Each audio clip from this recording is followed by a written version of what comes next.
আমার নিজের লেখা কবিতা পড়ে শোনাচ্ছি। যদি ভালো লাগে আমাকে একটা লাইক করো। কবিতার নাম কাজের মানুষ।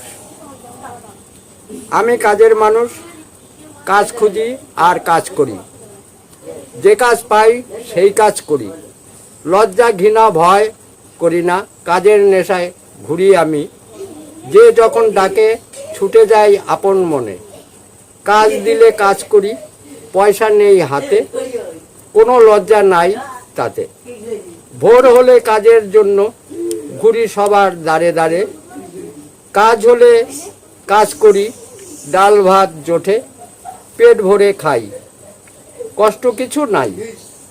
ভোটের আগে পার্টির কাজে মদন দাদা হয়েছি, 100 দিনের 200 দিনের কাজ করেছি, পার্টির কাজে ঘুরেছি, সব কাজ মাটি হলো, টাকা পয়সা ফাঁকি দিল, পকেট ঘরের মাঠ, আর যাব না পার্টির কাজে, শিক্ষা আমি পেয়েছি, এখন আমি মদন ঘটক, ঘটক রান্নার ঠাকুর সেজেছি। দাদু ভাইরা, আমাকে একটু লাইক করো এবং আমাকে একটু ফলো করো।